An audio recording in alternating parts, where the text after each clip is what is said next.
드리겠습니다.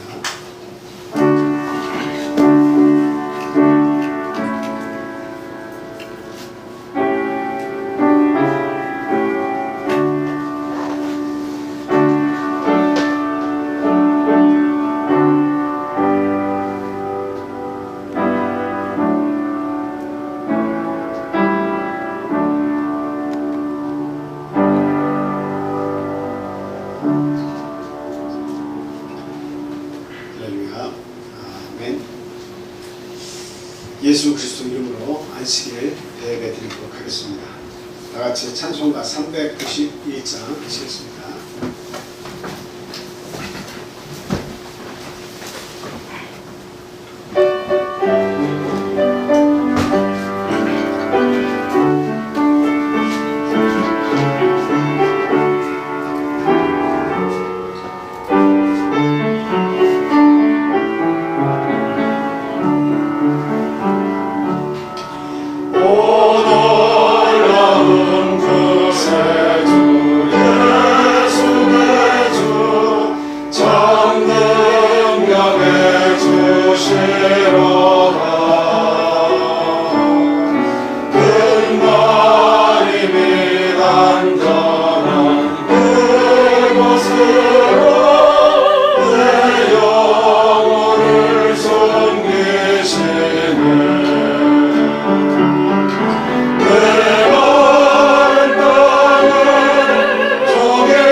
은혜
다 같이 기도드리겠습니다. 할렐루야. 사랑과 은혜가 충만하신 예수 그리스도 이름으로 기도합니다.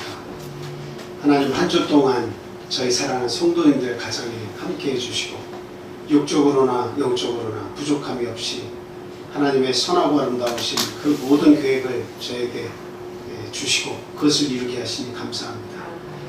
저희는 미약하고 또 허물이 많고 날마다 살면서 많은 거짓과 부족한 것들로 가득 채워져 있습니다. 하나님, 한 주 동안에 저희의 부족한 그 모든 것을 하나님 이 시간 주님 앞에 내어놓으니 하나님 십자가의 크신 은총으로 말미암아 우리의 모든 허물과 죄악을 깨끗이 씻어 주시옵소서.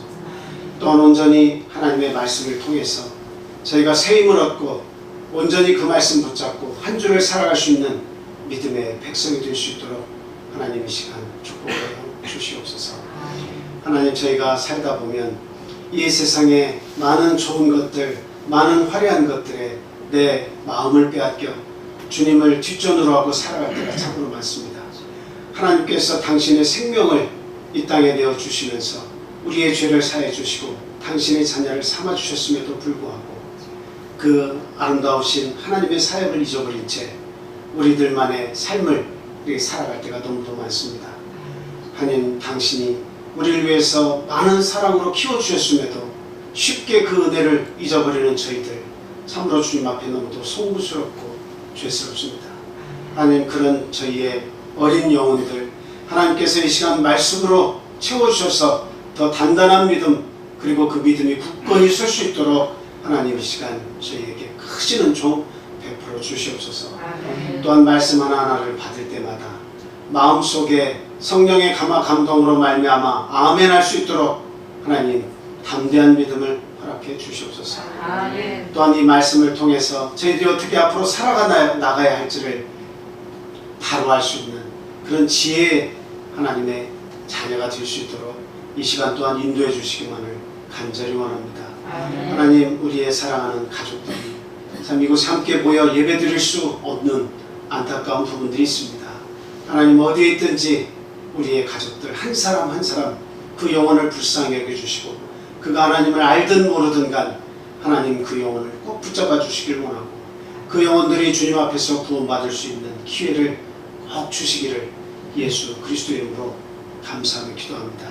또한 이 시간 마귀일절 틈타지 아니하고 온전히 하나님 영광 받으시고 그리고 이 시간을 통해서 저희들의 아름다운 하나님에 대한 믿음의 고백이 쏟아져 나올 수 있도록 주님께서 힘주시고 지켜주시기를 예수 그리스도 이름으로 감사하며 기도합니다. 아멘.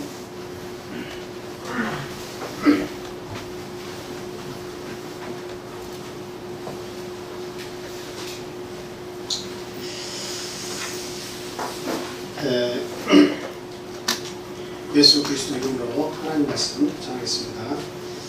오늘은 이사야서 1장에서부터 28절까지 있는 말씀을 가지고 같이 은혜를 나누는 시간을 갖겠습니다.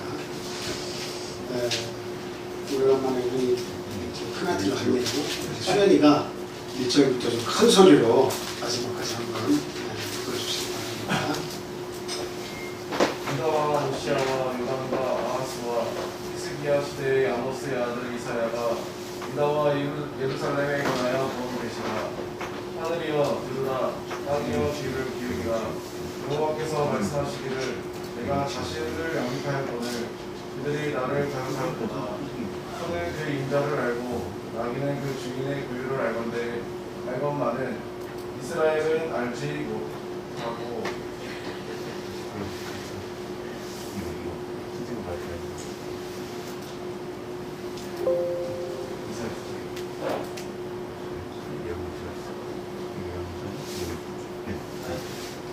나의 백성을 깨닫지 못하는도다 하셨도다. 슬프다, 범죄한 나라요, 허무진 백성이요, 행악의 종자요, 행위가 부패한 자식이로다. 그들이 여호와를 버리며 이스라엘의 거룩하신 이를 안홀히 여겨 멀리하고 물러갔도다. 너희가 어찌하여 매를 더 맞으려고 폐업을 거듭하느냐. 온 머리는 병들었고 온 마음은 피곤하였으며 발바닥에서 머리까지 상한 것이 없이 상한 것과 흩어진 것과 새로 맞은 흔적뿐이거든. 그것을 쪄며 싸매며 기름으로 부드럽게 함을 받지 못하였구나. 너희의 땅은 황폐하였고 너희의 성읍들은 불에 탔고 너희의 토지는 너희 목전에서 이방인에게 삼켜졌으며 이방인에게 파괴된 밭이 황폐하였고 짤 시온은 포도원의 망대같이 참외밭의 원두막같이 에워싸인 성읍같이 겨우 나았도다. 만군의 여호와께서 우리를 위하여 생존자를 조금 남겨두지 아니하셨다면 우리가 소금 감고 고모라 같았으리로다. 예, 9절까지만 이렇게 보겠습니다. 오늘은 백성을 향한 하나님의 사랑이라는 제목을 가지고 같이 은혜를 나누는 시간 갖도록 하겠습니다. 다음 시간에도 역시 같은 제목으로 그 이사야 1장의 뒷부분에 관한 말씀을 또 전하도록 하겠습니다. 요즘 들어서 이제 말세다 이렇게 생각이 드는 것이 뭐냐면 사람이 사람을 해하는 일들이 굉장히 많이 들었습니다. 뭐 묻지마 살이 어제 오늘 일이 아니라 오늘도 많이 일어나거든요. 이렇게 산에도 마음대로 갈 수 없고 바다에도 마음대로 가서 이렇게 휴식을 취할 수가 없습니다. 사람의 눈을 계속 이렇게 감시해야 된다나 아니면 주변을 둘러보면서 이렇게 휴식을 취해야 되는 어떻게 보면 참 살기 흉흉한 그 시대가 되었다 이렇게 말씀을 드릴 수가 있습니다. 말세라고 하는 것은 왜 말세냐면 과학과 문명 모든 것들은 극도로 발전하는 데 비해서 사람의 사람의 감정, 따뜻한 마음 이런 것들은 사라지기 때문에 그걸 말세라고 하는 거죠. 그래서 고도의 그 이기적인 문명이 사랑이 없는 가운데 그것이 발전하고 그것을 이용하다 보니까 사람의 생명을 아주 그냥 하루살이처럼 여기고 그 생명을 해도 양심의 큰 가치를 느끼지 못하는 그런 시대가 되어버렸다 이렇게 말씀을 드릴 수가 있습니다. 그 중에서도 저희들이 철면이라고 말하는 부모와 자식지간의 그런 사랑을 생각해 본다면 참 예전에는 그 부모에 대한 마음이 깍듯했는데 이제는 부모는 뭐 친구처럼 내지는 뭐 친구가 좋다고는 하지만 친구보다도 더 못한 관계 그리고 이제는 그 부모에 대해서 아주 어떻게 보면 학대 먹은 듯이 행하는 그런 일들이 우리 주변에서 많이 일어나고 있다는 겁니다. 그 뉴스에 자주 등장합니다만 레파토리가 있어요. 그래서 그 부모님이 가진 이 재산 일평생 일구어서 자녀에게 다 그 쓰고 바친 그 재산이고 남은 것으로 그나마 입에 풀칠하면서 살려고 하는데 그것마저도 싹 빼돌려가지고 마지막 참 효도여행 해드리겠다고 하면서 오지는 깊은 산속에다가 아주 그냥 폐가에다가 어머니가 홀로 모셔놓고 그렇게 하고 그냥 돌아오는 거예요. 그냥 먹을 음식 간단하게 이렇게 드리고 그냥 와버리는 거예요.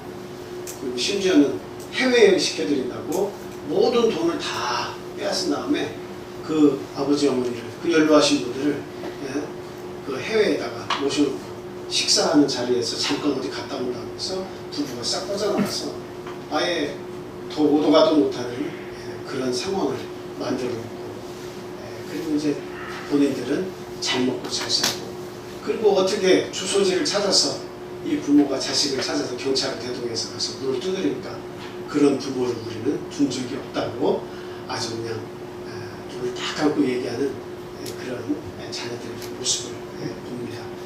이런 것들을 보면 참 말세도 이런 말세가 없다.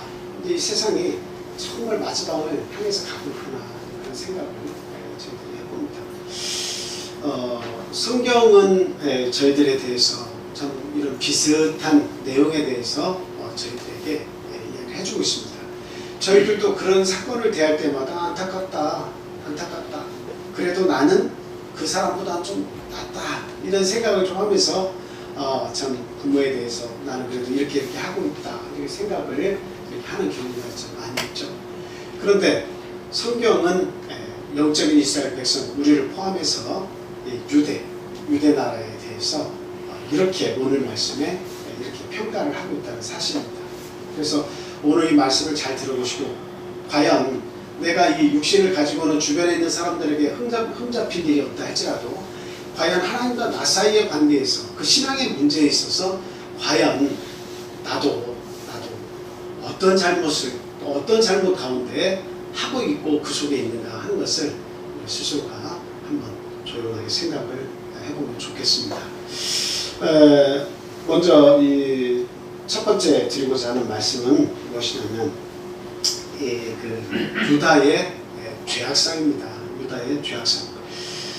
오늘 제목이 백성을 향한 하나님의 사랑인데요. 유다의 죄악이 참 분에 넘칠 듯 극에 달할 정도로 굉장히 컸다 하는 사실을 성경은 고발을 하고 있습니다. 먼저 1절 2절 말씀 1절 2절 말씀 한번 보겠습니다. 본문 1절 2절 유다왕 우시야와 요담과 아하스와 히스기야 시대에 아모스의 아들 이사야가 유다와 예루살렘에 관하여 계시라. 하늘이여 들으라, 땅이여 귀를 기울이라. 여호와께서 말씀하시기를 내가 자식을 양육하였거늘 그들이 나를 거역하였도다. 이렇게 얘기하고 있죠. 자, 여기에 보니까 그 하나님께서 이 유다 나라를 아주 아들 삼아가지고 그럴 수 없을 정도로 사랑을 베풀고 양육을 했습니다. 잘 길러놓았어요. 그런데 잘 길러놓았는데 이제 뭐라고 얘기하고 있습니까? 거기에 보니까 양육을 사랑으로 했는데 그들이 나를 거역하였다. 이렇게 이야기를 하고 있죠. 그래서 그 유다의 그 죄악상이 어떤 부분이냐 하는 것을 오늘 시간에 한번 생각을 잘 해보고 은혜를 나눴으면 좋겠어요. 자, 하나님의 양육의 사랑이 어떤 것이었냐, 먼저 이것을 알 필요가 있습니다. 유다의 죄악상을 알려면 하나님의 양육의 사랑이 어떤 것이었느냐 하는 것을 알 필요가 있다는 거죠. 먼저 시간적으로는 창조시대 때, 그리고 족장시대, 아브라함부터 해서 족장시대, 그리고 사사시대, 그리고 뭐 출애굽시대도 물론 있고 사사시대 있고 그 다음에 왕국시대, 포로시대, 포로귀환시대, 이제는 예수님이 오시고 나서 교회시대가 이렇게 도래했습니다만 이 시대를 한 시대도 빼먹지 않으시고 하나님께서 어떻게 해요? 하나님의 백성은 항상 함께 하시고 보호하셨어요. 만약에 하나님께서 그 사랑하시는 백성을 이렇게 별도로 보호하지 않았다면 아마 이 세상의 믿음이라고 하는 것은 중도에 다 사라졌을 겁니다. 그런데 아담과 하와 이후로부터 범죄하고 하나님 곁에 두려고 해도 또 떠나고 하는 이 백성이지만 그래도 모든 시대를 초월해서 하나님이 그들과 함께 하시고 그들을 길러내셨다라고 하는 사실이죠. 그래서 선민의 족보를 잘 보시면 자녀를 생산해서 믿음이 있는 자녀도 있고 믿음 밖으로 나가는 자녀도 있어요. 근데 이 믿음 있는 자녀, 이 선민의 족보를 통해서 하나님께서 계속 그 족보 중심으로 해서 선민은 하나님께서 도와주시는 거예요.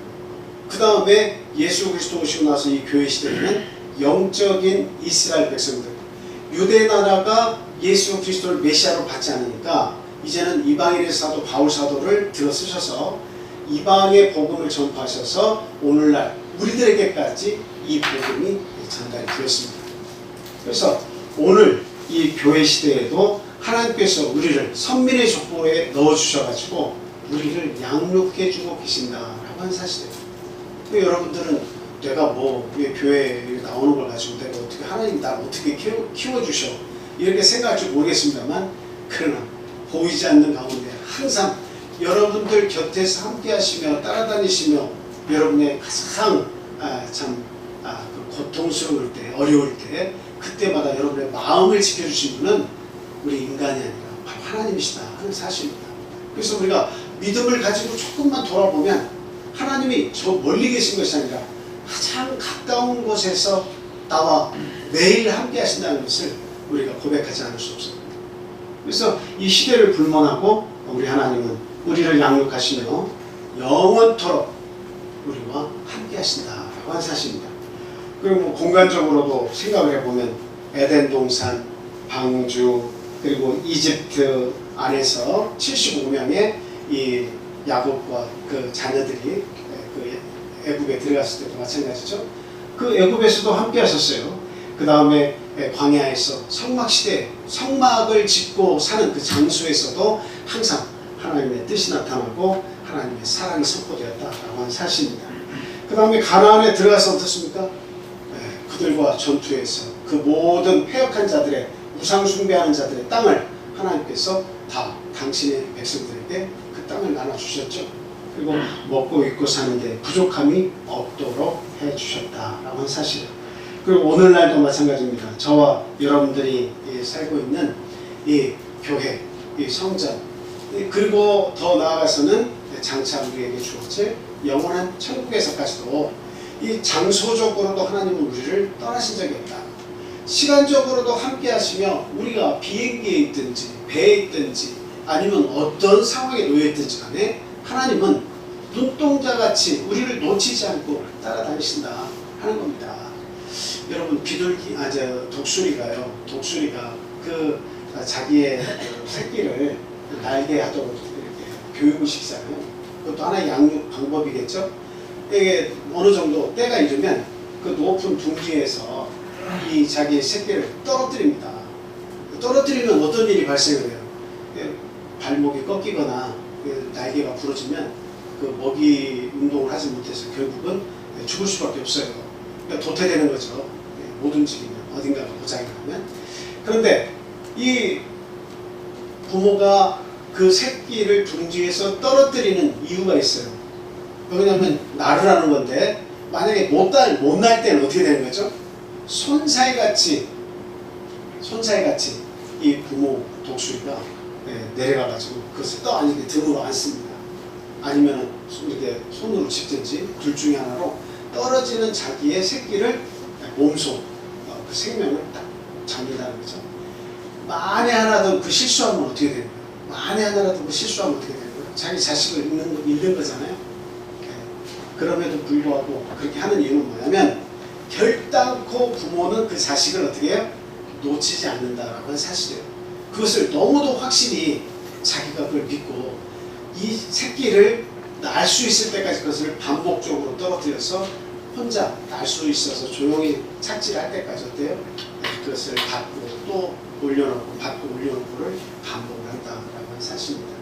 그러니까 부모는 그 자식에 대해서 이렇게 자식은 기억하지 못하는 가운데랄지라도 어때요? 부모는 끊임없이 반복적으로 자기의 생사를 또 걸고 자기의 모든 것을 걸고 그 자식을 케어하고 그리고 이렇게 자라나게 한다라고 하는 사실입니다.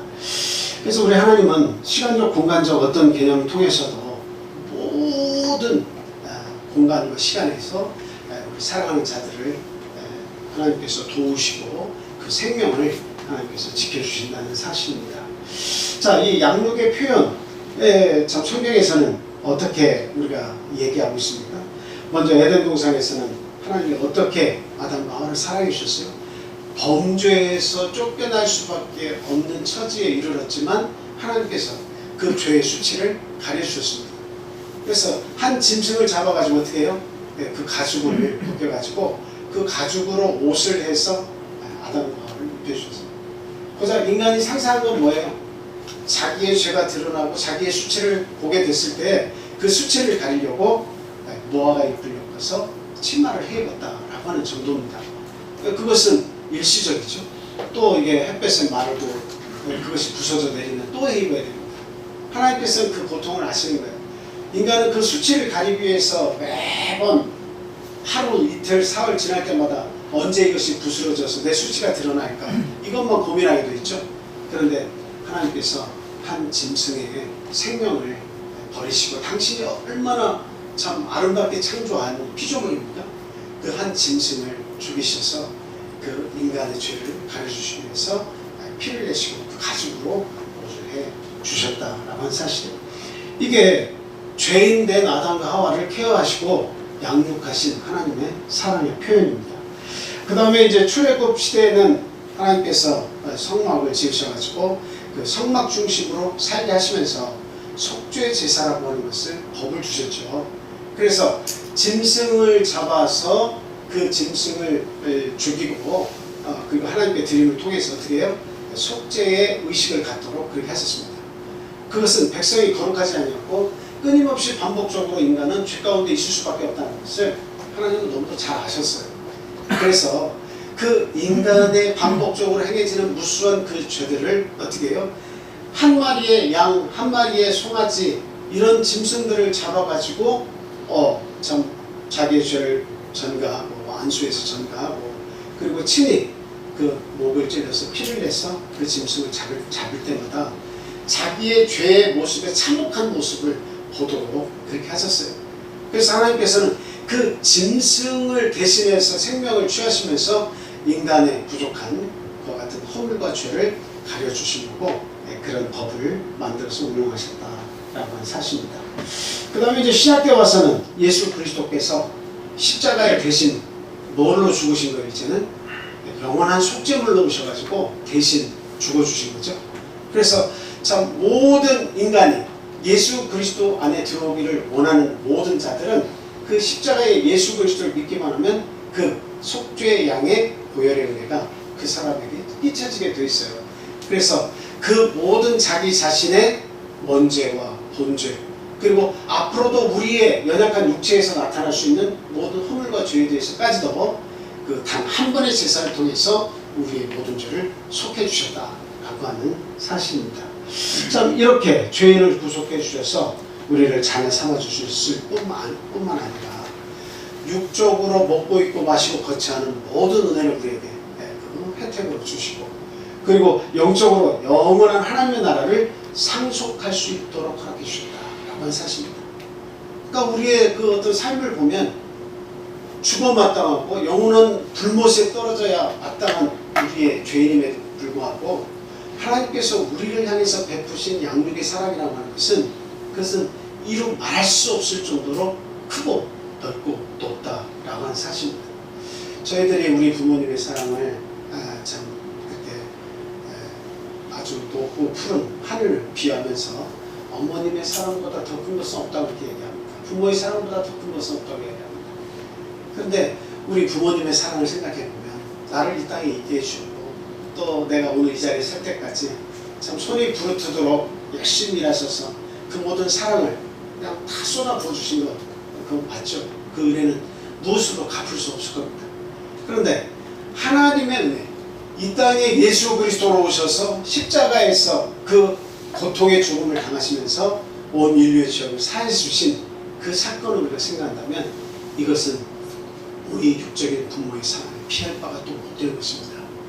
그리고 우리는 부모의 사랑을 받고 죽으면 끝이지만 그러나 영원하신 우리 예수 그리스도 그분이 우리를 위해서 대신 죽으셔서 우리에게 영원한 생명을 책임져 주시겠다고 한 이상 우리가 죽어서 심판을 받고 영원한 하늘나라에 갔을 때는 이 온 우주적으로 하나님이 펼쳐놓으신 영원한 세계에서 영원토록 죽지 않고 그 하나님의 영광을 우리가 다 누리게 될 것이다 라고 하는 사실입니다. 그래서 우리는 어떻게 해야 돼요? 하나님의 이 귀한 우리를 향해서 베풀어 놓으신 양육의 사랑에 대해서 결단코 잊어서는 안 되겠다.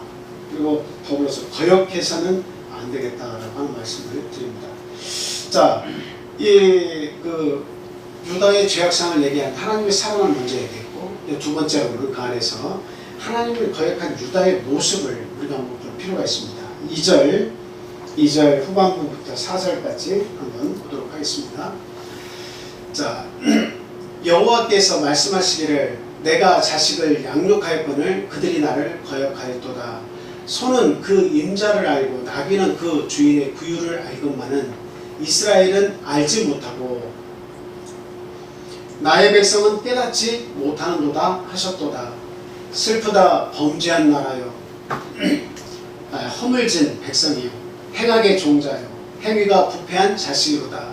그들이 여호와를 버리며 이스라엘의 거룩하신 이를 만홀히 여겨 멀리하고 물러갔도다. 이렇게 성경은 이야기하고 있죠. 여기에 보니까 그 만홀히 여긴다라는 말씀이 있습니다. 하나님에 대해서 참 가볍게 여긴다라고 하는 사실이죠. 여러분이 하나님은 살아계신 하나님이시고 나의 생사 화복을 딱 쥐고 계신 하나님이시다라고 생각할 때는 그 하나님에 대해서 두렵고 경외심이 일어나야 되잖아요. 근데 그게 아니고 하나님을 가볍게 생각하면서 신앙생활을 해요. 이렇게 해도 되고 저렇게 해도 되고. 그러니까 하나님은 나의 신앙생활에서 이게 멀리 떨어져 계신 분으로 인식을 하는 경우가 굉장히 많습니다. 그러니까 뭔가 내 삶 자체가 하나님을 두려워할 때도 있어야 되고 하나님을 정말 사랑할 때도 있어야 되는데 두려워하는 마음도 없고 하나님을 특별히 그렇게 사랑하는 그런 마음도 우리 안에서 일어나지 않을 때가 많이 있더라라고 하는 겁니다. 그리고 하나님을 멀리하고 또 하나님으로부터 멀어져 가는 그런 삶을 선택하는 경우가 있습니다. 뭔가 우리가 살다가 조금 어려움만 있으면 어때요? 그 원인을 어디서 찾으려고 하죠? 내 신앙에서 찾으려고 하는 경우가 굉장히 많습니다. 그 신앙에서 찾는다는 것이 한편으로는 좋은 것인데 한편으로는 신앙이 여린 사람은 내가 하나님을 열심히 믿었는데 그 결과가 안 좋으면 내가 왜 믿어? 내가 왜 시간을 낭비해가면서 물질을 낭비해가면서 왜 내가 내 열정을 쏟아가면서 내가 이런 선택을 언제까지 해야만 해? 하면서 하나님 곁에서 물러가고 떠나가고 하나님을 뒤로 던져버리는 그런 선택을 하는 경우가 많이 나타납니다. 물론 믿음이 있어서 이 신앙 안에서 어려움을 겪으면 오히려 하나님을 더 간절히 찾고 하나님의 은혜를 구하게 되는 그런 사람들도 물론 있습니다. 과연 우리는 어떤 사람이냐 하는 겁니다. 자, 그래서 여호와를 버렸다라고 하는 거예요. 하나님을 거역했다라고 한 사실이죠. 그러면서 그런 유다의 이러한 그 삶의 모습을 종자에 비유하면서 뭐라고 얘기합니까? 행악의 종자라고 그렇게 이야기하고 있습니다. 행악의 종자, 행악의 종자. 여러분 그 팥 심은 데는 팥이 나고 콩 심은 데는 콩이 나는 거죠. 종자가 그렇게 중요해요. 그 종자를 그대로 심으면 그대로 나요. 여러분 콩 심어놓고 팥이 나게 해 주시옵소서 하고 간절히 기도하면 콩이 팥으로 변합니까? 종자가 변해요? 아, 변해요? 네. 네, 변하지 않죠. 얘기하시니까 생각이 나서 한 말씀입니다. 전에 한 교회에서 텃밭이 나가게 있어가지고 저하고 한 분이 돼지 감자를 이렇게 캐가지고 감자를 쪼개놨어요. 근데 어느 날 심지 않았는데 분명히 저는 안 심었는데 거기에 돼지 감자가 이렇게 꽃이 피었더라고요. 그래가지고 제가 그것을 보면서 한 선생님하고 돼지 감자 꽃이 참 예쁘죠? 그랬더니 그 선생님이 저한테 얘기하는 겁니다. 그거 돼지 감자가 아니고 해바라기예요. 이렇게 얘기하는 거예요. 여러분 돼지 감자 꽃 보셨어요? 못 보셨어요? 그게 어릴 때는 해바라기하고 아주 비슷합니다. 노랗게 이렇게 피어가지고 안에도 해바라기 그 씨가 여물지 않은 것 같이 그 모양이 그렇게 생겨가지고 이렇게 간다랗게 올라와서 꽃이 좀 작아요. 그래서 저는 새끼 해바라기인 줄 알고 돼지 감자인 줄 알고 돼지 감자라고 했더니 해바라기라고 하는 거예요. 그래서 제가 그러면 내기합시다. 오늘 청년반들 저녁 삼겹살 해주고 내기합시다 해서 내기를 했어요. 그래서 제가 너무나 자신만만해서 그 돼지 감자를 같이 캐온 우리 자녀들을 모시고 와가지고 이게 무슨 꽃이냐고 이렇게 물었습니다. 그랬더니 그분 하시는 말씀은 이상하네.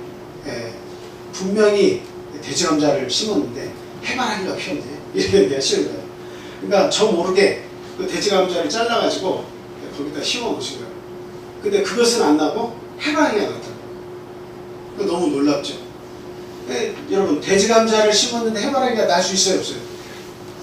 조금 뒤에 돼지 감자가 나겠죠. 그렇죠? 누군가가 거기에 해바라기 씨를 놨을 겁니다. 꽃이 굉장히 비슷해서 혼돈이 되고.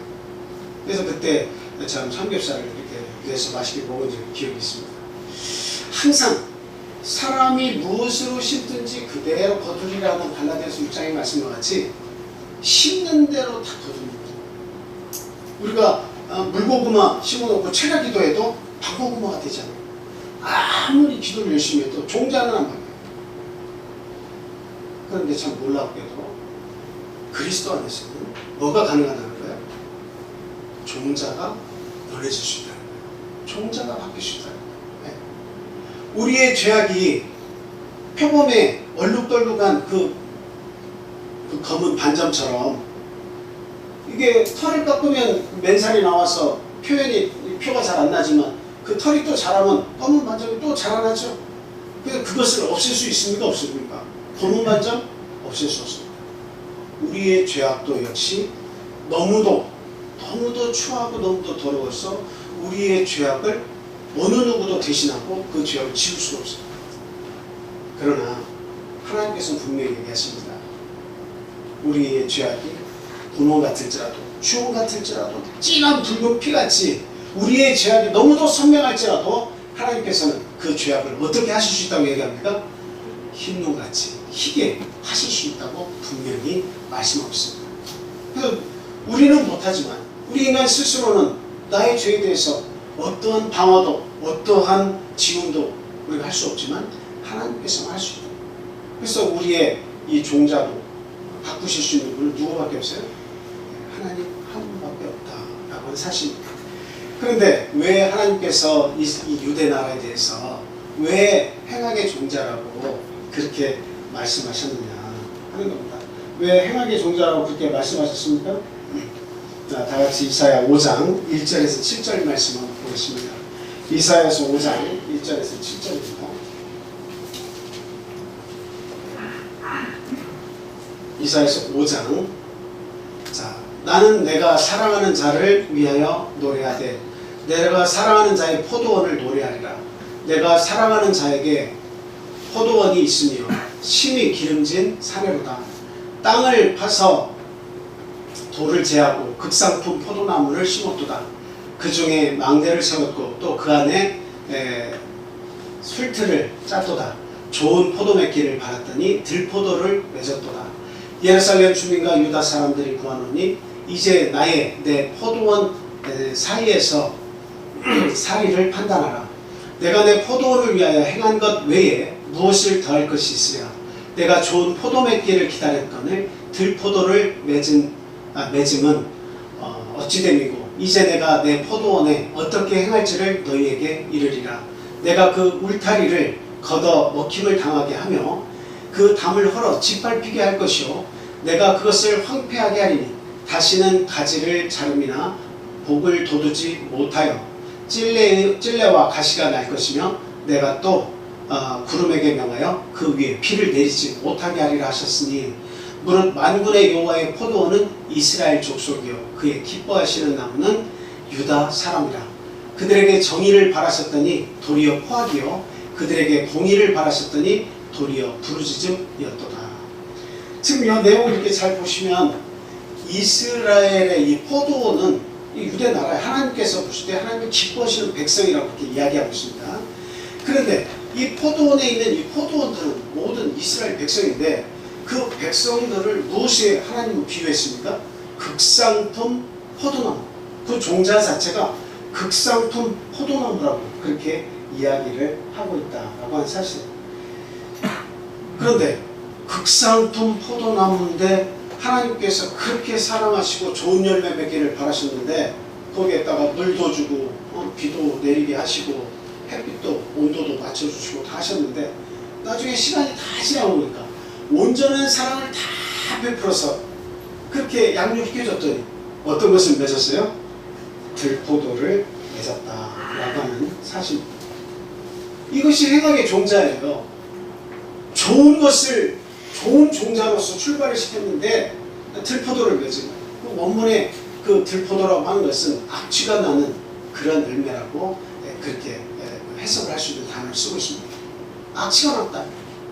좋은 것이 상품화되는 것이 나타나서 주인을 기쁘게 할 줄 알고 기다렸더니 오히려 거기에 악취가 나고 쉽게 문드러버리는 별로 먹을 수 없는 들포도를 그렇게 다 맺어버렸다라고 하는 사실이죠. 자, 이렇게 정성과 사랑으로 모든 것을 아낌없이 하나님께서는 이 유다 나라에 모든 것을 다 쏟아부으셨어요. 근데 거기에서 있는 모든 하나님께서 세우신 왕들부터 해가지고 어때요? 행악의 종자가 돼가지고 우상 숭배하는데 완전히 1등으로 그렇게 살고 백성들의 참 그 왕의 하는 행실을 보고 따라갈 수 있도록 모두가 다 우상 앞에 넙죽넙죽 엎드려지게 만들어 놓았다라고 하는 사실이죠.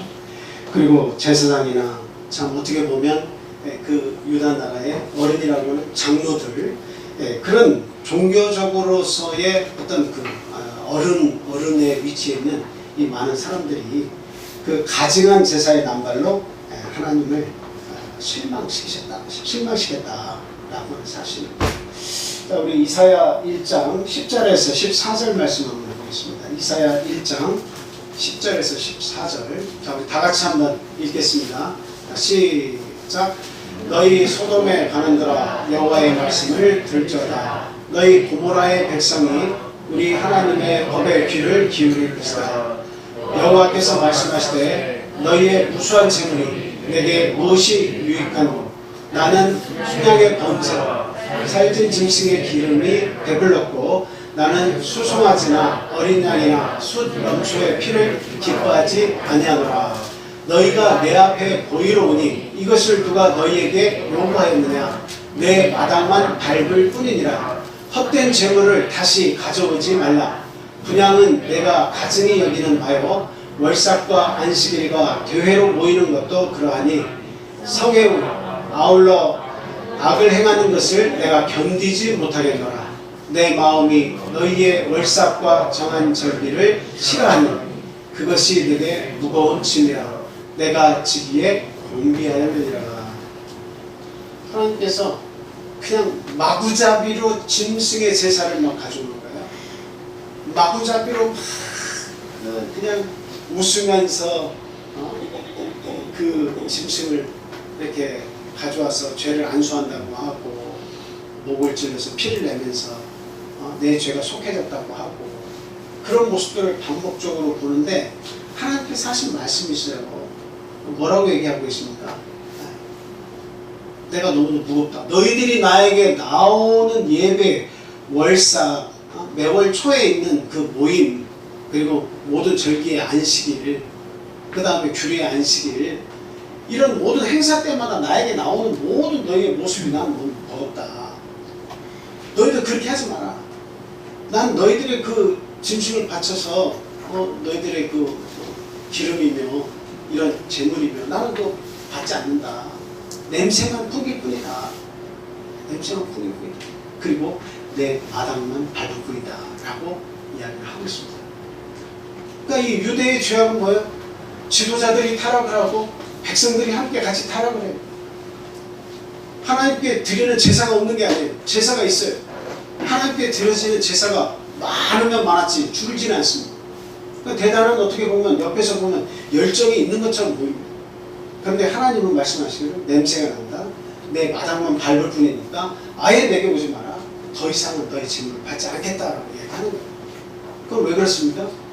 그거는 텅 빈 마음으로 하나님 앞에 오는 거예요. 형식만 갖췄지 그 안에는 실질적인 믿음이 전혀 없는 거예요. 그러니까 형식적인 그런 모습으로 하나님 앞에 나와서 바치라니까 바치고 제가 사해졌다니까 사해줄 줄 알지 내 마음이 동해서 감동을 받아서 감화되어서 내가 자발적으로 하나님이 좋아서 하나님 앞에 나온 것이 결코 아니더라고요. 그러니까 하나님이 버거워. 그래서 오히려 밀어내는 거죠. 나에게 오지 마라. 너무나 버겁다라고 말씀을 하고 계신 겁니다. 오늘날 우리의 삶을 우리도 같이 한번 생각해봐요. 하나님께서 우리의 영의 아버지시고 우리의 육을 창조하신 그 아버지시라면 과연 그 하나님이 나를 어떤 마음으로 양육하셨는지 그 시대와 공간을 다 초월해서 우리를 도와주셨다고 얘기했잖아요. 근데 그 하나님께 우리가 안식일에 한번 예배를 드릴 때 예배를 드리러 오는 모습을 한번 생각해보세요. 너무도 나오기가 귀찮고 너무도 힘들고 너무도 이 시간을 내가 드리는 것이 다른 것을 할 수 있는데 내가 이것을 이 안식일마다 일을 해야 되니 이게 참 너무나 귀찮다. 너무도 고통스럽다. 마치 내 삶의 가시처럼 여겨진다. 예배드리는 이 행위가 너무도 나는 힘들다. 그래서 당장이라도 그냥 버리고 가고 싶은데 어쩔 수 없이 내가 이 자리에 앉아있다면 우리가 드리는 이 예배야말로 이 당시 유다의 백성들이 드리는 이 제사와 무엇이 다를 바가 사실. 우리는 분명히 우리의 예배를 반드시 생각을 해봐야 됩니다. 과연 이 예배는 자발적인 것인가? 내 믿음에서 발현된 것인가? 하나님이 기뻐하실 만한 마음의 상태를 가지고 준비해서 주님 앞에 나오는가 하는 것을 우리는 분명히 생각을 해봐야 한다라고 하는 사실입니다. 자, 이사야 28장 7절에서 8절입니다. 자, 같이 한번 또 읽겠습니다. 자, 이사야 28장 7절 8절 시작. 그리하여도 이들은 포도주로 말미암아 헛걸음치며 독주로 말미암아 비틀거리며 제사장과 선지자도 독주로 말미암아 헛걸음치며 포도주에 빠지며 독주로 말미암아 비틀거리며 환상을 잘못 풀며 재판을 할 때에 실수하나니 모든 성에는 토한 것 더러운 것이 가득하고 깨끗한 곳이 없도다. 지금 선지자도 그리고 또 제사장도 독주로 말미암아 옆걸음치고 헛걸음치고 그리고 깨끗한 곳이 한 군데도 없을 정도로 거룩함이라고 하는 것은 다 사라져버려서 하나님이 보시기에 참 이거는 가만히 두고 볼 수 없는 그런 삶이 되어버렸다라고 하는 거죠. 근데 저기서 보면 그 제사장과 선지자에게 독주를 통해서 잘못된 제사도 드리고 부족함이 보이기 시작했는데 오늘날 우리가 생각할 때 영적인 독주는 뭡니까? 오늘날 우리에게도 독주가 있어요. 이 독주는 뭐예요? 정말 해서는 안 되는 일은 하나님을 거역하고 하나님 곁을 떠나는 겁니다. 내가 언제 믿었더라? 내 믿은 결과가 내 삶의 이 마지막에 좋은 것으로 열매를 맺을 줄 알았더니 내가 일평생 거의 믿다시피 했는데 결국 나에게 고장 나타난 것이 이것밖에 안 되는 거예요. 사실은 하나님은 이 성경을 통해서 우리에 대해서 이야기할 때요 분명히 얘기하는 것이 있어요. 구약시대는 부유함을 통해서 하나님이 어떻게 역사하셨는가. 아브라함의 부유함, 이삭의 부유함, 야곱과 요셉의 부유함, 모든 것이 다 보면 다 부유함으로 좀 귀결돼요.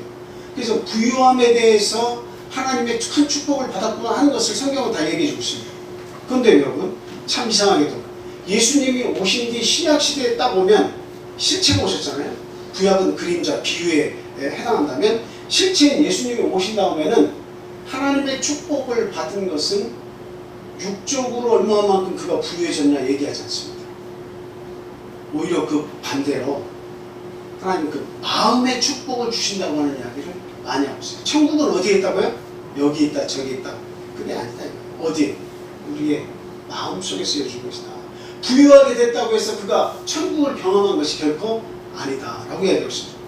그리고 부자와 나사로의 이야기를 하면서 너는 이 땅에서 좋은 것을 많이 받았다고 이야기하고 있어요.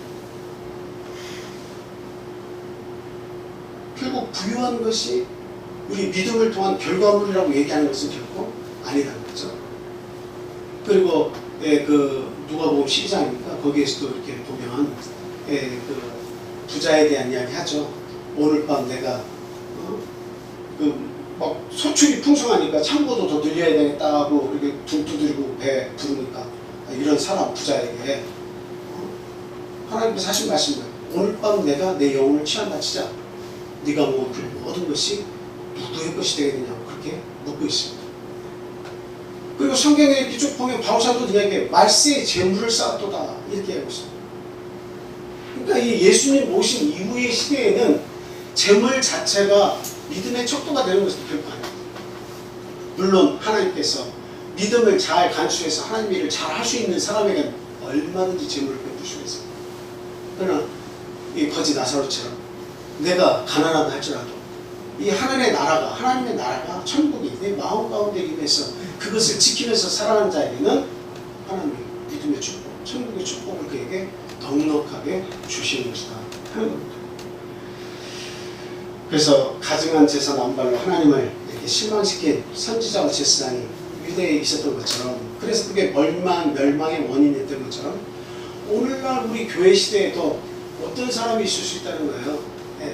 이런 형식적인 예배, 형식적인 제사를 남발하는 경우에 결국 우리 교회 시대에 어두운 그림자가 드리울 수 있다라고 하는 것을 우리는 분명히 알아야겠다라고 하는 거예요. 그래서 영적인 독주를 우리는 조심해야 돼. 뭐 술, 눈에 보이는 술만 조심하는 것이 문제가 아니에요. 하나님의 말씀을 떠난다. 하나님 곁을 떠나도 나는 내 능력으로, 내 의지로 살아갈 수 있다. 이렇게 믿는 것 그 자체가 굉장히 위험한 발상이다 라고 하는 것을 우리가 생각을 해볼 수 있습니다. 자, 이사야 29장 13절 14절 말씀 보겠습니다. 자, 우리 같이 한번 다 읽겠습니다. 시작. 주께서 이르시되 이 백성이 입으로는 나를 가까이 하며 입술로는 나를 공경하나 그들의 마음은 백에서 멀리 떠난다니 그들이 나를 경외함은 사람의 계명으로 가르침을 받았을 뿐이라. 그러므로 내가 이 백성 중에 기이한 일, 곧 기이하고 가장 기이한 일을 다시 행하리니 그들 중에서 지혜자의 지혜가 없어지고 명철자의 총명이 가려지리라. 여러분, 저희들이 금요일마다 다니엘서를 공부하고 이제 어제 10장 마지막 장을 공부를 했습니다. 환란의 시대에 하나님께서 얼마만큼 지혜자와 명철자, 그 지도자를 남겨두냐에 따라서 그 국가의 흥망성쇠가 유지되기도 하고 쉽게 무너지기도 하는 겁니다. 그런데 지금 너희들을 보니까, 저 말씀에 보니까 뭐예요? 너희들이 행하는 그 모습들을 보니까 결단코 겉과 속이 다른 삶을 너희들이 살고 있다 하는 거죠. 입술로는 하나님을 막 공경하고 찬양하는 것처럼 그렇게 얘기하지만 마음은 내게서 멀리 떠나가 버렸다 이미. 그러니까 마음 없는 제사, 마음 없는 모임, 마음 없는 하나님 공경의 모습을 너희들이 취하고 있다. 편이 부동한 거죠. 편이 부동한 삶. 그런 삶을 살고 있으니까 하나님께서는 그들을 듣고 가만두시지 않겠다라고 하는 사실입니다. 결국 가만두지 않겠다라고 하는 사실이죠. 그래서 결국은 지혜자와 그 다음에 이 총명을 가지고 있는 자들이 나타나지 않을 것이다. 그들이 없어질 것이다 라고 하는 거죠. 그러니까 그 나라의 운명은 어떻게 되겠습니까? 지혜자가 사라지고 총명한 사람이 사라지면 그 나라의 운명은 어떻게 되겠어요?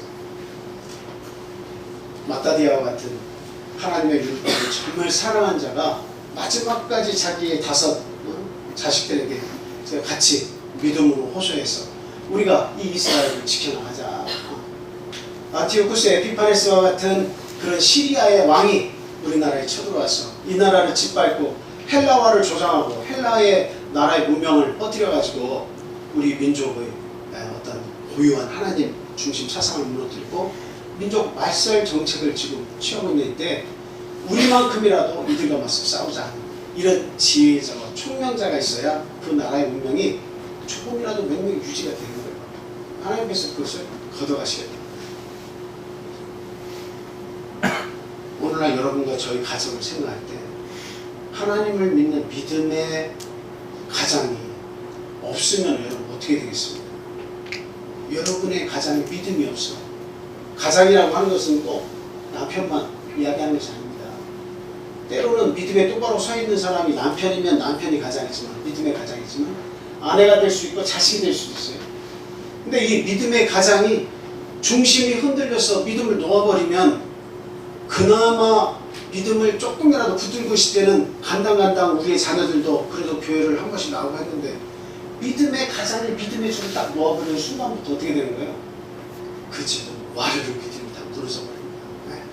부모만이 문제가 아니고 그 자식들 뿐만이 아니고 그 자식들이 결혼해서 낳은 자식 그 후대까지도 아주 막대한 지장을 초래하게 되겠다라고 하는 사실이에요. 그 속에서는 뭐가 나오지 않아요? 하나님의 말씀을 중심으로 살아가려고 하는 하나님 중심의 세계관을 가지고 살아가려고 하는 지혜자와 총명자가 그 가운데서는 나타나지 않게 됩니다.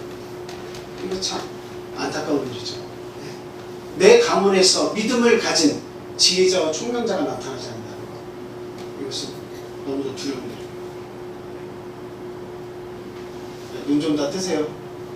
한두 분이면 제가 한두 분이면 감당을 하겠는데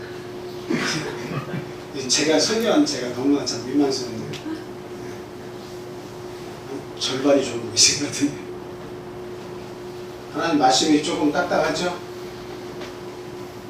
자, 이와 같이 우리가 겉과 속이 다른 그런 삶을 우리가 살아서는 안 되겠다. 이 유대 나라를 보면서 하나님께서 이런 저주와 이런 진노를 베푸신다는 걸 생각할 때 참 두렵습니다. 우리의 집안에 이런 하나님의 지혜를 가진 자가 사라진다고 생각하고 있습니다. 여호수아가 사라지고 믿음을 가진 장로들이 다 사라진 이후에는 이제 사사시대가 도래하는 거예요. 왜 그래요? 다 여호수아가 살아있을 때는 나와 내 집도 여호와만 섬기겠다고 그렇게 고백을 했지만 하나님 앞에서, 근데 여호수아가 죽고 나고 믿음 있는 장로들이 죽고 나니까 이스라엘 백성들은 내가 이제 믿음나는 듯이 믿음 밖으로 다 멀리 떠나버렸죠. 그러니까 다른 나라를 옆에 있는 족속을 들어서 그 이스라엘 백성을 치게 하신 거예요. 그러니까 하나님 살려달라고 막 부르짖으니까 하나님이 사사를 보내서 그들을 잠깐 보호하신 거죠. 40년 몇십 년. 그리고 나서 또 하나님을 버리죠. 그리고 또 다른 족속에 침입해와서 고통을 주니까 하나님 살려주십시오 하니까 또 사사가 이렇게 하나님 세우신 사사가 나타나서 구원하는, 이게 반복적인 사이클이 반복되는 거예요. 자, 이렇게 지금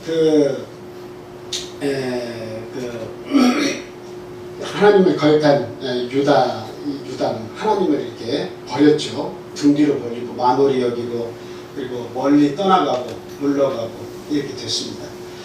자, 근데 그 떠나가는 것, 하나님을 떠나가면 그들은 어디로 갑니까? 다른 데로 가지 않죠. 하나님을 떠나면 어디로 갈 것 같아요, 여러분? 하나님을 떠나가면 여러분이 갈 수 있는 곳은 이 세상밖에 없어요. 세상은 그야말로 탐심이 가득한 곳입니다. 탐심이 가득한 거예요. 네. 그래도 우리가 믿으니까 탐심을 좀 줄이면서 살아가는 거지, 세상으로 딱 나가가지고 그들과 경쟁하면 그냥 탐심 속에서 사는 거예요.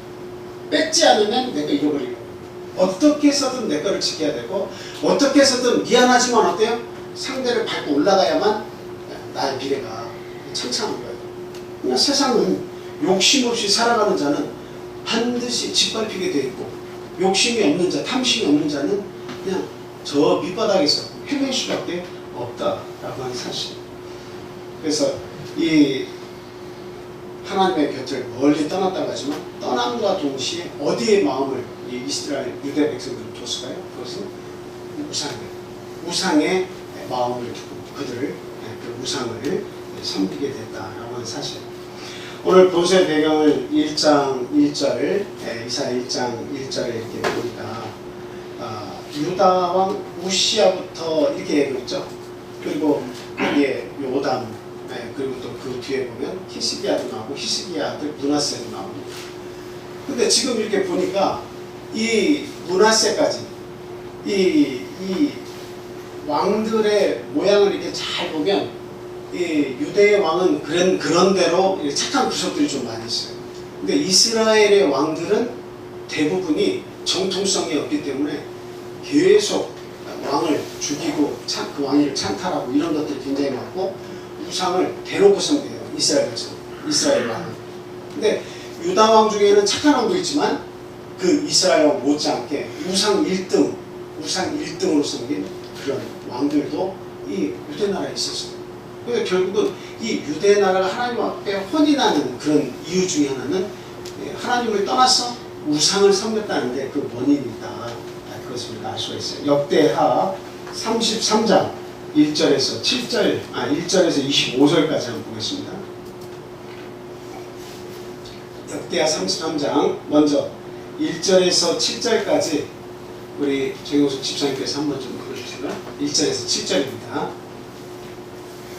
므낫세가 왕이 오를 때 나이가 12세라. 예루살렘에서 55년 동안 다스리며 여호와 보시기에 악을 행하여 여호와께서 이스라엘 자손 앞에서 쫓아내신 이방 사람들의 가증한 일을 본받아 그의 아버지 히스기야가 헐어버린 산당을 다시 세우며 바알들을 위하여 제단을 쌓으며 아세라 목상을 만들며 하늘의 모든 일월 성실을 경비하여 섬기며 여호와께서 전에 이르시기를 내가 내 이름을 예루살렘에 영원히 두리라 하신 여호와의 전에 제단들을 쌓고 또 여호와의 전 두 마당에 하늘의 일월 성실을 위하여 제단들을 쌓고 또 흰놈의 아들 골짜기에서 그의 아들들을 불 가운데로 지나가게 하며 또 정치며 사슬과 요술을 행하며 신접한 자와 박수를 신임하여 여호와 보시기에 악을 많이 행하여 여호와를 진노하게 하였으며 또 자기가 만든 아우성인 목상을 하나님의 전에 세웠더라. 옛적에 하나님이 이 성전에 대하여 다윗과 그의 아들 솔로몬에게 이르시기를 내가 이스라엘 모든 지파 중에서 했던 이 성전과 예루살렘에 내 이름을 영원히 둘지라. 예, 거기까지만 먼저 보겠습니다. 지금 여기 내용을 이렇게 보니까 이 히스기야 왕의 아들 이 므낫세가 어떻게 행했다고 지금 얘기하고 있습니까?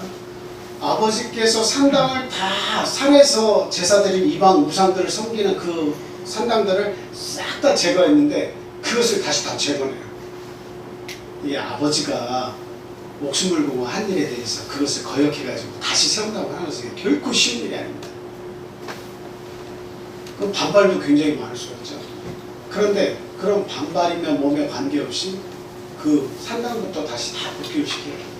그리고 바알신을 숭배하고 아세라 목상을 섬기고 그리고 이게 부부신이잖아요. 그리고 그 1월 성신 하늘에 있는 별들을 따라서 제단을 만들어가지고 특별히 어디다가 성전 안에다가 제단을 만들어가지고 거기에다가 모양을 새겨가지고 거기에서 경배를 하는 일을 하는 겁니다. 그거 말고도 지금 쭉 내용을 보면 그냥 알지 못하는 목상도 만들어가지고 성전 안에다가 이렇게 모셔둘 정도로 아주 극악무도한 그런 일을 저질렀습니다. 근데 지금 이 모습을 보면 어떻게 하나님께서 이 유대 나라를 그 왕에게 그렇게 맡겨놓겠습니까? 하나님이 진노하실 수밖에 없는 그런 삶을 왕이며 그 백성들이 다 따라서 그렇게 살고 있는 거죠. 자, 21절에서 25절 말씀 보겠습니다. 21절에서 25절 우리 다 같이 한번 잠깨라고 큰 소리로 한번 읽어보겠습니다. 21절에서 25절 시작. 아몬이 왕위에 오를 때 나이가 22세라 예루살렘에서 2년 동안 다스리며 그의 아버지 므낫세의 행함같이 여호와 보시기에 악을 행하여 아로색인 모든 우상에게 제사하여 섬겼으며 이 아몬이 그의 아버지 므낫세가 스스로 겸손함같이 여호와 앞에서 스스로 겸손하지 아니하고 더욱 범죄하더니 그의 처나가 반역하여 왕을 궁중에서 죽이매 백성들이 아몬 왕을 반역한 사람들을 다 죽이고 그의 아들 요시야를 대신하여 왕으로 삼으라. 아몬이 아버지가 스스로 겸비해졌습니다. 스스로 겸손해졌어요. 어떤 일이 있었냐? 이 아수르에서 장관들하고 이 아수르 군대가 쳐들어와가지고 이 므낫세 왕을 잡아갑니다. 철사슬로 묶어가지고 이렇게 잡아가요. 그래가지고 그곳에서 나의 잘못이 무엇인지 왕으로서 내 행실이 어땠는지를 하나님 앞에 이렇게 회개를 합니다. 그리고 나서 하나님께서 그 기도를 들으셨다고 성경에 기록되어 있어요. 그래서 그를 다시 유다 나라로 돌려보내서 왕의 연수를 채울 수 있도록 하나님께서 이렇게 아수르에서 돌아오게 해주시거든요. 그래서 자기 스스로가 이제야말로 하나님이 나의 섬겨야 될 진정한 하나님이구나 하는 것을 깨닫고 나름대로 그 왕의 마지막 때에는 겸손함을 되찾아서 나라를 다스렸어요. 그런데 그 아버지 므낫세와 같지 아니하고 이게 어때요? 이 아들은 더욱더 우상을 1등으로 섬겨버렸다라고 하는 거죠.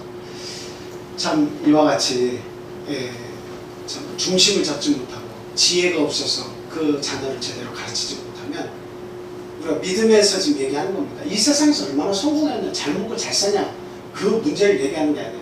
이 신약시대는 항상 반복해서 말씀드리지만 무엇을 먹을까 무엇을 마실까에 대한 논하는 이야기가 아니고 예수님은 네 마음속에 천국이 있냐 없냐, 내 말씀이 네 속에 있냐 없냐, 하나님께로 가기 위한 너의 믿음이 네 속에 만들어지고 있냐 없냐 그것을 보는 것이지 결단코 육신적으로 네가 성공했냐 성공하지 않았느냐를 묻고 있는 것이 아니에요. 근데 구약시대에는 달라요. 구약시대에는 우리가 그림자로 삼아야 되는데 어떻게 하나님이 그 백성을 사랑하시는지 어떻게 이해할 것이냐 그것을 보여주기 위해서 아브라함도 부자로 만드셨고 그의 실수와 부족함에도 불구하고 이삭, 야곱, 요셉, 총리도 만들어주시고 다 부유한 만들어주시잖아요. 그래서 결국 하나님을 잘 섬기면 어떻게 되느냐라고 하는 것은 다 부유하고 성공한 인생으로 보여줬어요. 근데 지금은 아니라는 겁니다. 지금은 그가 부차한 중에 없는 중에 자기의 가진 것 모든 것을 하나님께 드렸느니라 이렇게 얘기하고 있지 않습니까? 그러니까 오늘날 우리가 신경 써야 되는 것은 외적인 것도 먹고 사는 데 중요하다고 우리가 말은 하고 있지만 사실은 내 중심이 하나님 앞에서 살아있는 믿음을 가질 수 있도록 힘써야겠다라고 하는 사실이에요. 여러분 우리 독주 마시지 맙시다. 하나님을 떠나는 독자는 결코 이 땅에서 사는 동안 하나님이 날 부르시는 동안 결코 독주를 마시지 맙시다. 그리고 지금 마신 것 같이 결단코 내 삶 속에서는 하나님보다 더 사랑하는 그 우상을 내 마음속에 두고 살지 맙시다 하는 것입니다. 자, 계시록 16장 1절에서 2절 말씀 보겠습니다. 이 우상 숭배하는 자들의 말세에 우상을 숭배하고 자기의 마음을 빼앗긴 자들에게 어떠한 재앙이 있다고 얘기하고 있습니다. 자, 시작. 또 내가 들으니 성전에서 큰 음성이 나서 7 천사에게 말하되 너희는 가서 하나님의 진노의 7 대접을 땅에 쏟으라 하더라. 첫째 천사가 가서 그 대접을 땅에 쏟으매 짐승의 표를 받은 사람들과 그 우상에게 경배하는 자들에게 악하고 독한 종기가 나더라. 자, 여기서 보니까 첫째 그 대접 이야기가 나오죠. 이 첫째 대접은 계시록에서 앞에서부터 쭉 공부를 하시면 알겠지만 그 인이라는 것이 있어요. 7 인봉이 되어 있어요. 딱 닫혀 있어요. 어떤 봉투가 있다면 딱 닫혀서 도장을 딱 찍어놔서 떼지 못하게 하는 거죠. 그걸 인봉했다 이렇게 얘기해서는. 근데 그 인을 이렇게 떼는 거예요. 그 도장에서 떼면 흔적이 나잖아요. 그 인을 떼는 거예요. 그 첫째 인을 떼고 둘째 인을 떼고 셋째 인을 떼고 할 때마다 이 세상에 여러 가지 현상들이 나타나는 것을 계시록에서는 말세 그런 일이 있겠다라고 얘기한 거죠. 근데 인을 떼서 7번째 인을 떼 그 7번째 인을 딱 떼니까 7번째 인 속에는 뭐가 있어요? 7개의 뭐가 있죠? 나팔이 있어요. 나팔 재앙이죠. 인은 마지막까지 다 재앙입니다. 마지막에 믿는 자와 믿지 않는 자를 가르마 탈 수 있는 그러한 일들이 다 나타나는데 마지막 7번째 인 속에 감추어져 있는 것이 7 나팔이에요. 그래서 그 나팔을 하나 불 때마다 재앙이 계속 이 땅에 나타나는 거예요. 근데 마지막 7번째 재앙 속에 또 뭐가 있어요? 7 대접이 있는 거예요. 근데 그 대접 중에 첫 번째 대접이 뭐예요? 이 세상을 향해서 떨어져서 깨질 때 어떤 재앙이 오는 겁니까? 이것은 저기에 말씀하신 것 같이 어떤 재앙입니까? 우상을 숭배하는 자들, 우상을 숭배하는 자들에게 나타나는 그 진노의 장이, 거기에 이제 진노의 그 대접이 떨어지는 거죠. 악한 종기가 난다. 뭐 악한 종기라고 해서 무섭게 볼 일이 아닙니다.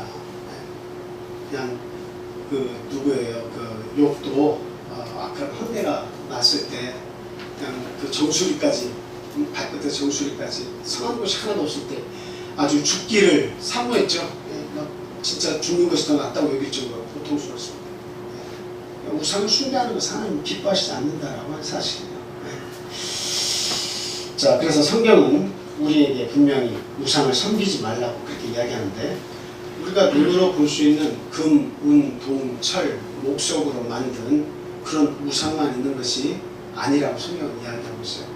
골로새서 3장 5절 6절은 이렇게 얘기합니다. 다 같이 읽겠습니다. 자, 시작. 그러므로 땅에 있는 지체를 죽이라. 곧 음란과 부정과 사욕과 악한 정욕과 탐심이니 탐심은 우상 숭배니라. 이것들로 말미암아 하나님의 진노가 임하느니라. 저기에 다른 것이 다 연결되기 다 이렇게 나열되어 있죠. 근데 나열되어 있는 중에 오늘 우리가 지금 탐심에 대해서 얘기하는데 특히 우리의 우상은 탐심일 수가 있습니다. 물론 거기에 있는 그 음란이나 여러 가지 이 사회의 죄악도 우리의 정욕을 쫓아서 하는 그 욕심 때문에 나타나는 일이죠. 결국 탐심에서 모든 것이 다 비롯된다. 탐심에서.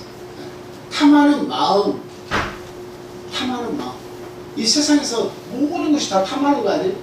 그 탐하는 마음이 곧 뭐라고요? 우상 숭배다. 그래서 하나님의 진노가 어디에서 난다고요? 다 이런 것들 때문에 하나님의 진노가 나는 것이다.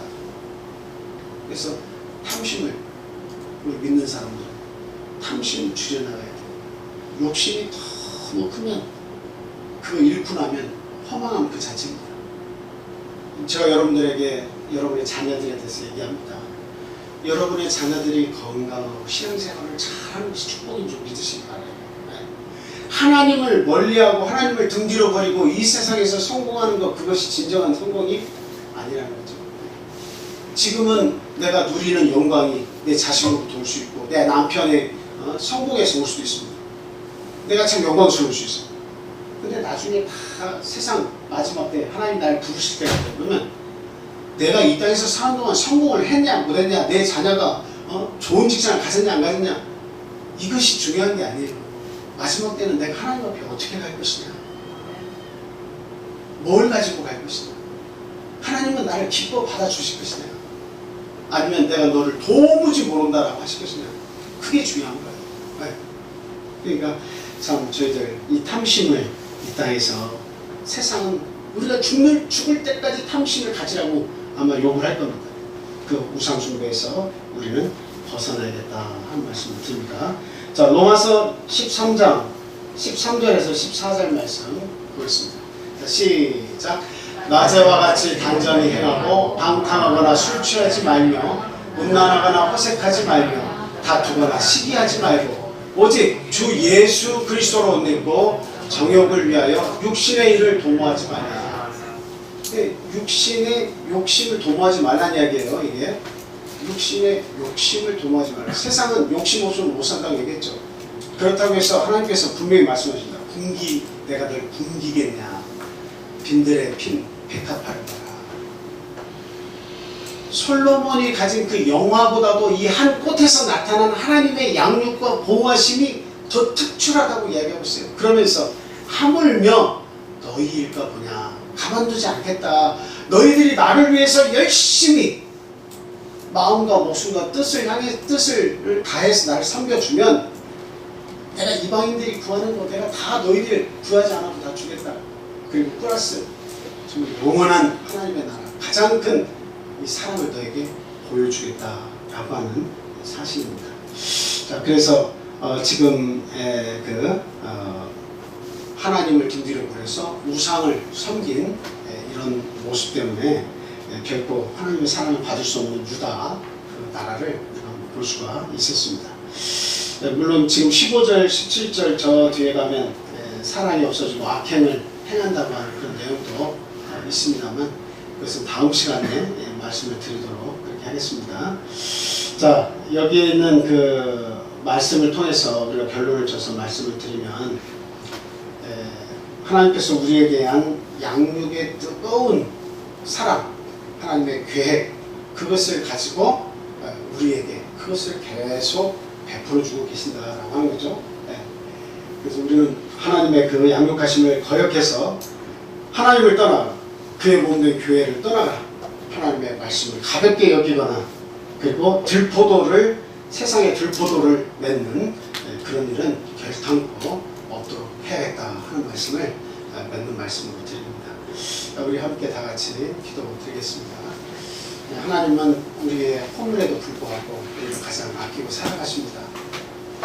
여러분들이 말 못할 어떠한 죄악과 부족함이 있다 할지라도 하나님께 다 맡기고 기도하시기 바랍니다.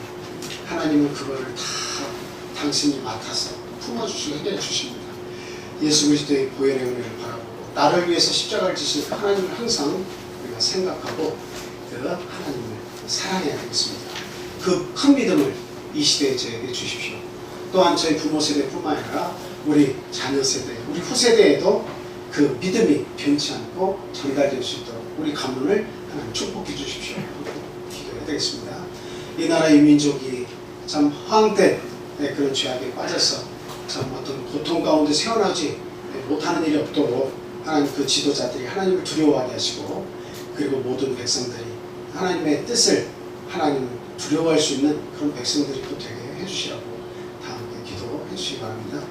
연로하신 우리 집사님들 또 우리의 안 믿는 부모님들 참 그들 위에도 하나님께서 그 영혼을 지켜주시고 믿음을 주시라고 또 기도해 주시고요. 이제 막 하나님을 믿기 시작한 구도자들의 믿음을 뿌리 있게 내릴 수 있도록 하나님 은총을 보내주시기 바랍니다. 또 우리와 함께하지 못한 우리 사랑하는 가족들 어디 있든지 동일한 은혜를 주시도록 지켜주시라고 기도하겠습니다. 다 같이 기도하겠습니다.